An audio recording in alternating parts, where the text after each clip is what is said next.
You absolutely popped up in this reading. The Queen of Cups, that's you. This is a water sign Scorpio. I absolutely, yeah, this is definitely you. And then we have this King of Staffs up here, and this is a fire sign, Leo, Sagittarius, Aries. And there's a disconnect there. All right, so for those of you, I do feel like like almost a sexual tension between the two of you. I feel like there's this rift going on, like you guys can't be together, but you want to be together. And so let's explore this a little bit and see like what context it is when it comes to relationship and in work, because the Six of Swords is moving on. And so I think at the beginning of November, you're going to have this feeling, this impetus to push through, on a job. But also, I feel like some of you guys just feel like you need to move on with people in your lives and like let go of some people. We have the Two of Cups in reverse. And so this is kind of a break away from people that you hold dear in your life. And it's also a disconnect too. And this disconnect is definitely connected to the Seven of Swords. And Seven of Swords is it's a sneaky Pete. It's, someone taking something from you, feeling lost, feeling like you don't have enough because somebody else has it. And so these two are linked together, and it's like almost the cups are dripping down into the swords. And so I do feel like if you are in a relationship with a Leo sign, there is going to be some deceit. There's going to be some situations where everything's not out on the table and you don't know exactly what's going on. You don't have the full story, and they're kind of feeding you, these niceties, sweetness, and it's all a lie in a way. And so what you're going to have to really do is dig deep, Scorpio, which is easy for you because you're coming into your own judgment. You've got to use what you know. Okay, judgment popped up for the energy coming in from October. You gotta listen to your heart. You instead of talking yourself out of yourself in a way. It's like, no, maybe I'm overreacting. No, maybe they are not cheating on me. Maybe they didn't steal my car. Let me just give them a chance. And you're trying to talk yourself out of something you just know to be true. And you're like, I can't be that. I don't want to be a jerk about the situation. I don't want to be an ass, like I'm always that person. Like I can feel like Scorpios being like, I don't want people to think I'm always that person, who accuses people or is a little more harsh, uses stronger wording. But Scorpio, you're just speaking the truth, right? Sometimes people don't want to hear the truth. So just speak clearly, speak that tongue, speak the tongue of truth. Because you see something going on and it's right. And the Hermit is like, shine light on that. Shine light on what you know, even though it's going to be hard to say. Because in the Four of Pentacles, it's also here, Four of Pentacles. You're starting to realize that what you wished for, what you wanted out of this situation, and I do feel like it is a love relationship or a very close relationship of some sort that is kind of going wonky. Like what you put into it, what you're like, you know what, I want it to be white picket fences, 2.5 kids. I want us to get married on the beach and then we're going to go to Italy afterwards. Like all of these things that you put on this relationship aren't needed and aren't what's going to make you happy anyways. And so that illusion that you had created with this person, this King of Staves, and even though they're in the upright, like they're doing what they need to, they feel like they're doing just fine. Oh, Scorpio, here's another situation too that Spirit just actually threw at me, is that, okay, I'm getting all over the place. Hold on, let me go back. So this energy that, that you have put into the relationship of what I want it to be, it won't make you happy. And what will make you happy is like a soul connection. And here's the thing about this King of Staves right there, is that they're in the upright, like I was just saying, they're in the upright, so they're doing really, really well. And maybe they have done some things that are awry. made some choices that aren't in your best interest, but are in their best interest, and so that's conflicting. But you have to let it go. Seven of Cups is like not seeing choices clearly. Yeah, they're charming. Yes, they're sexy. Yes, they're fun. And yes, there was this connection, but it wasn't the truth. But here's another spin on all this, okay? Is that there is this amazing soul connection between the two of you, and that you are meant to be together, Two of Cups. However, something is blocking you too. All right, because with the Six of Staves, not Seven of Wands, but the Six of Swords, the two sixes here, that energy, six is the energy of growth, learning, protection.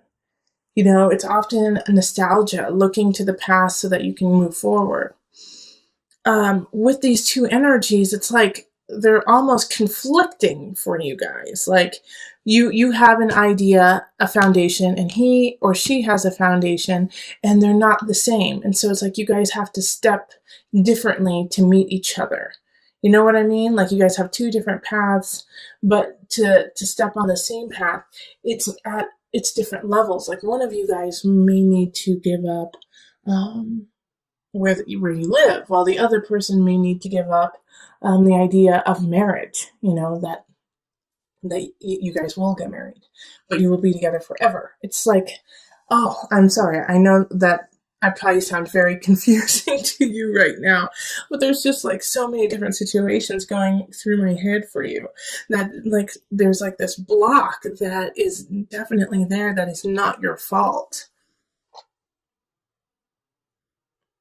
And so that's a possibility too, is that there's just this third party in a way, even though we didn't get, the Three of Swords, but we did get the Seven of Swords. We have like this other party who's trying to split you guys up. And, you can apply this to work too, really, but this is so relationship. This is so romantic, so about the heart. Okay, yeah, but and then we have these two fours here, and that's hard work, achievement, stability, and they're in the reverse, which is really interesting there too, because it's like all the work that you've put into it isn't helping you out because it's just not the right situation. There we go. That's what it is. Okay, so I'm going to pull on the angel cards, Scorpio. Sorry for the interesting helter-skelter reading. Hopefully you gain something from it.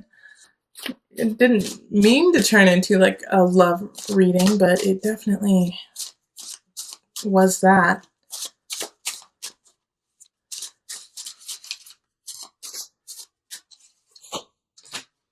Okay, River, Surrender. Another sign got this. I'm not sure which one, but another sign did get this.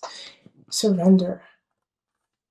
And I didn't read the book for them because it just didn't feel like that sign needed it, but I am going to read it for you because I'm getting called to, that there's something in there that you guys need to hear. Now, these cards are actually based on mothers, but that's why I love it, is that we all nurture and we all have a mother within, so come at it from that perspective. All mothers are well versed in going with the flow. Do you bend or do you break? For some, flexibility may come easily. It is a practice in shape-shifting. For others, it can feel like a relentless assault on one's sense of self. If you have chosen River, take stock of your relationship to the laws of surrender. River symbolizes the journey of life, from her birth as a mountain stream until she merges once again with the ocean. River sings a timeless story of movement and change. All right, so I'm going to read just a little blurb, another thing. River's wisdom says to follow the path of least resistance. She flows over rocks and around mountains. She takes the shape of each new landscape she enters, but over time, she also shapes the land. Okay, so that's so... Okay, yeah. Six of Swords is like, let's move on, Scorpio.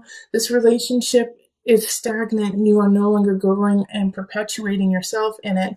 So step back, find your light, understand that there are other energies that you don't know the whole truth about, which are actually not working in your favor.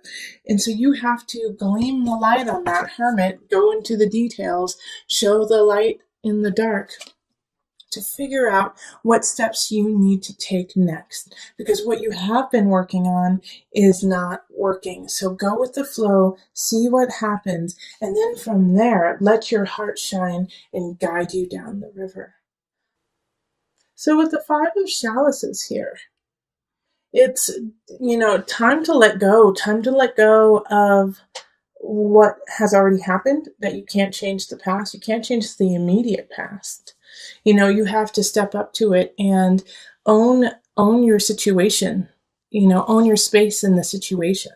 Five of Chalices is saying stop looking at the negative aspects of something going awry, of losing something, but realize what you have remaining and what you have to work with, that you have plenty to work with. So make sure that you lament, you mourn the loss of something, absolutely. But then you turn around and you see what you have left and fill yourself with gratitude. Because we do have arguments happening that second half of October, the second half of November. All right. So Five of Wands is talking of fights within relationship, fights within family. For us in the States, this is the energy of Thanksgiving, like meeting with your family. Maybe your family has completely different political views than you do, and you guys start to kind of pick at each other, and it turns into like a full-blown argument, fight before the turkey has even hit the table. So make sure that you are taking stock of where you are before actually starting that fight, picking that fight with somebody else, and just start to really think about, will I really regret this tomorrow if I pick this fight with somebody I love?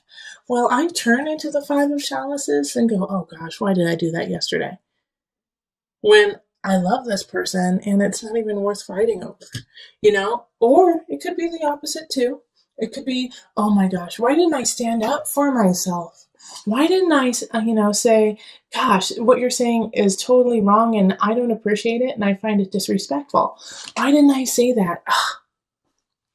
So the Five of Wands is like, pick your battles, choose your battles wisely, because all the battles that you are about to have a meaning and will affect you in the future, and will affect how the other person deals with fights and arguments with you in the future. So pick them wisely. And we have the King of Wands popping up, and they popped up in your November reading too. And this is, a Leo, Sagittarius, Aries. They're still here. And so the connection though, this is with work. So, go back to the November reading after watching this, because I'm going to add on to it right now. The King of Wands energy, like I was saying in the November reading, often has that feeling of relationship for you, has a feeling of love with you. And I think it has to do, it's somebody from work, now that it's coming up in, career work area, that this is somebody that you meet through work, or somebody that you are going to grow your work with. All right. So this is a very important person in your life, especially since they popped up twice now. Okay. So in the November reading, and then again now. So this fire sign has a lot of potential to, create a future with you.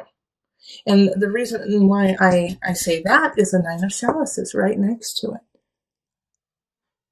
This is abundance, this is happiness, and this is in the sign of abundance, Scorpio. So Nine of Chalices is feeling really content and happy with how things are in some regards, and with abundance, it could be, financial abundance, it could be emotional abundance, it could be your personal abundance, how you feel about yourself. But there's some aspects in your life that are going really, really well, and it doesn't come without all the work you have already put into it. And the King of Wands sees that. And I think this is why these fights are so frustrating to you when it comes to family and when it comes to relationship in some regards. Because you're like, I am finally feeling comfortable in my own skin. I'm finally feeling like I can take the steps I need to for my life. And then you come in and you like try to strip me down, take away my light, take away who I am. No. And so this is like why the fight I think is actually happening is it's like, for most of you, it will be, I need to stand up for what I have because I'm so grateful to be who I am. Yeah. And the Ten of Swords. This is like, this is power. Power, baby. This is power, Scorpio. Because this is in the mind, body, soul connection. So this is a rebirth.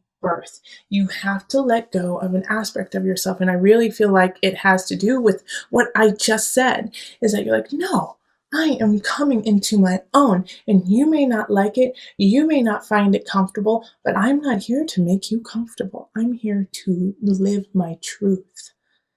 And if you find that uncomfortable, then that is a personal problem, not mine. Right, Scorpio? This is where we need to be. And if you're not there, we got to work to get there. And there's a fire sign who has your back. Yeah, Ten of Swords is powerful in mind, body, soul connection. You're releasing some of your own self-doubts, your own worries, so you can come up into your light, shining brightly. That is so awesome. I am going to put a little disclaimer with this, because it is the Ten of Swords. Change and growth, they call it growing pains for a reason.